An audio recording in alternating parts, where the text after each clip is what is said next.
The year we won the championship. Tim has become more like a brother to me, but now it's it was definitely a major influence when he worked with me in the softball program. He's the one person I still go to and talk the game with, and just about anything else in life. If you can't find me in my office, I'm definitely in his office. And last but not least, Donna Newberry. She was someone I got to know a little later in my career when I was fortunate to serve on the All-American Committee with Donna, serving as the chair. I will always admire her work ethic, along with her drive to make things she was involved with much better. She was a great woman and a great coach. Now for Hannah. She's my first assistant coach. She's living this is her third year. She was a 4-year starting catcher for me, 2007 Division III Catcher of the Year. And I thanked, a ton of people already, but I only have 2 left to thank besides my family. That's because I consider you part of my family. Your love for the softball, your deep caring for me, your passion for the game, and your desire to do the right thing has given me the program, given me and our program renewed energy. We were very good before you took on your coaching role, but now we are great because of your impact. I'm not sure what I would have done this past fall without you. You made this difficult time in my life somewhat manageable. You single-handedly kept the program alive and moved forward when I would go home to my dad on those days where I just couldn't even think straight. You mean the world to me, and I don't think I'll ever be able to repay you for everything that you've done in the short time that you've been part of our program. Thank you. I love you.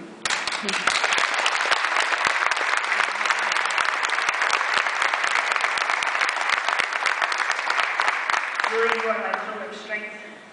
You make me better in every way. You are a better coach.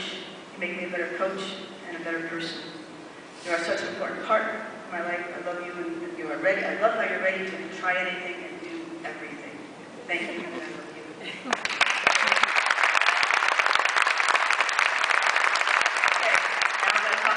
In the middle here. Last but certainly not least is my family. All the siblings made the trip. It wasn't even a question in their minds. Their new mantra for the past year was Vegas, baby. You're all such an important part of my life. You really make me feel complete. My brother Don, my sister Fran, Kathy, her partner Bonnie, and Tess with her husband Rick, and my nephew Alex. My dad, unfortunately, was unable to make the trip. My mom would have been here. She was the first I called. As soon as I told her there was nothing that was going to keep her from coming, she was fired up for Vegas.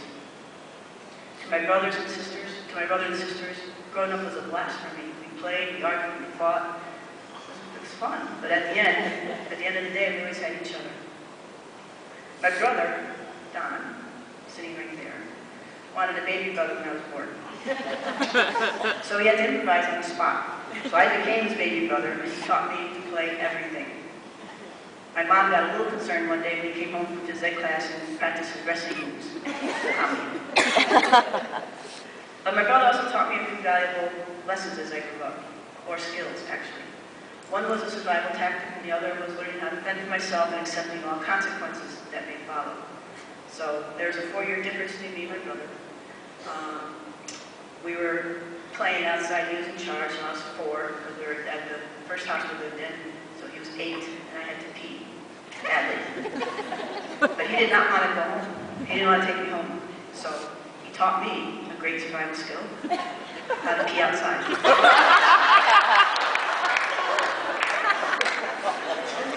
I'm not quite sure how you knew all the nuances of a girl peeing in a dip. Also, as we grew up, and then he was in his teens, and I was 9, maybe 10, and he was just being a jerk. One day he was just running back and forth in the yard, just teasing me. And so I was like, there it is. I want to get eaten. I gotta get him. I'm tired of it. So there was a little football, the ones with little holes in it. And because we played all those sports, I knew how to lead with a pass. I knew how to throw a football and lead it to a spot where they would catch it. I knew that. So I knew that I had to lead it and hit him. But I didn't want to hit his body. I wanted to hit him in the head. Because he was really teasing. I just had enough of it. So it happened.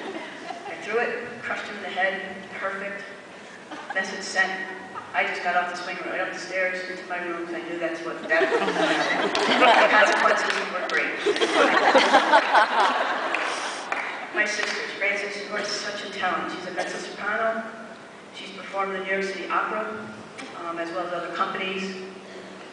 Envious of your voice. I would love to be able to sing that way. But what I need you to do is to come back to Ithaca and sing the anthem.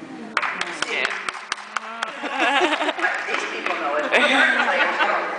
Back in the 90s, my mom, Fran, and Tess surprised me for a regional championship game that we were playing at home. One of my players saw my sister coming, runs up to me all excited and asks, "Is Fran singing? Is she going to sing?" And I'm like, "No, I didn't even know they were showing up, so no she's not, because they got to warm up and do the things with lips and do all that stuff. She's not going to sing. No." She then proceeded to let me know that whenever Fran sang the anthem for us, we never lost. Frances sang that day. Kathy, I'm so envious. Patrick, I'm so envious of how gregarious and dynamic a person you are, and how far you can hit a golf ball. Aside from being my vacation partner and making a fierce G&T, as Pete Manage's wife can attest to, you have a huge heart of gold. Don't ever change. I love you. Tess, you just amaze me. She was once my baby sister. Now she is my, this is the last sibling. We're getting through it. Now she's just my youngest sister. She proceeds to tell everyone that she sees that I'm the oldest and she's the youngest. You got dragged to every sporting event I ever played in high school. I feel you are a great mix of Martha Stewart and Miss Diane of Romper Room. You are creative and tenacious. You very rarely take no for an answer. I love that about you, and I love you. Alexander, Vegas baby. Here we are. Alex called me about a week and a half ago, and I answered the phone. He goes, "Aunt Debbie, it's Alex." I go, "Hey, Alex." He goes, "Aunt Debbie, I am so proud of you that you got into the Hall of Fame. I am so proud of you." I was like, "Oh, Alex, I think I'm going to be a little bit nervous." He goes, "Oh, don't be nervous." Remember I told you that story before where he thought it was so great to be looked at. I was like, "Okay, I'll try not to be." Thank you, sweetie. I love you. Mom and Dad. My dad was the one that you went to if you had a problem. He was the calmer of the two and the one that you could talk things over with. I was probably a little bit more like my mom. He was a great listener, a great fan of mine when I was in high school and college. My dad was firm but fair. When I was pretty young, he would play terrible 10 in the backyard, a great game. Bring me up to school to shoot hoops on Sundays. He was the inventor of zip ball. No, it's not Cindy's zip ball. It's a game we played at the playground. This was a game we played on a tennis court. We had great tournaments, zip ball tournaments. I loved playing ball, and the fact that he was so proud of me while I played meant the world to me. Thanks for his constant support. Dad, I love you. My mom. I am a lot more like my mom. My mom was a bit more fiery and maybe more colorful in some of her responses. The apple doesn't fall far from the tree. She was my most severe critic and my best support. She gave me the kick in the pants when I needed it and gave a hug when I needed that. She loved coming to the ball games at Ithaca and would often come to our postseason games. She'd be the one in the bucket hat and sunglasses, traveling incognito all the time. The only time she would not come to postseason game was when we'd be facing Portland. She just couldn't do it. Here are some of the facts about my mom that left a lasting impression on me, and often I pass these little tidbits to my team with different things that we did. First, she believed that if you dressed like a barbarian, you acted like one. Now, I grew up in the 70s, and those were those big bell-bottoms, ladies. So many ladies out there that are my age, you know that. Those big bells, nice and long on the hips, the bigger the bell, the better the bell. Well, she really felt that, if I was going to dress like that, I was going to be hanging from the rafters. So my senior year, I rebelled and wore a pair of jeans. They were kind of nice. She didn't talk to me for a week.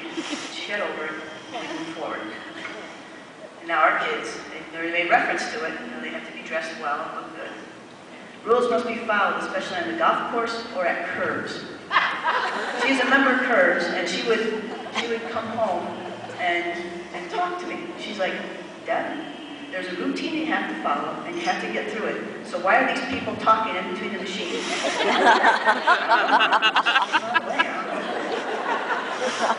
She was always ready to try something new. She never let her age stop her. Age just wasn't a factor.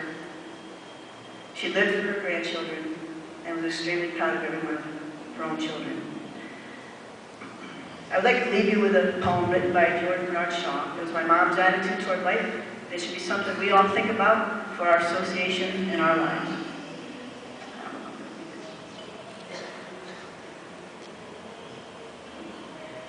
A splendid torch. This is a true joy in life, the being used for a purpose recognized by yourself as a mighty one. The being a force of nature instead of a feverish, selfish little clod of ailments and grievances complaining that the world will not devote itself to making you happy. I am of the opinion that my life belongs to the whole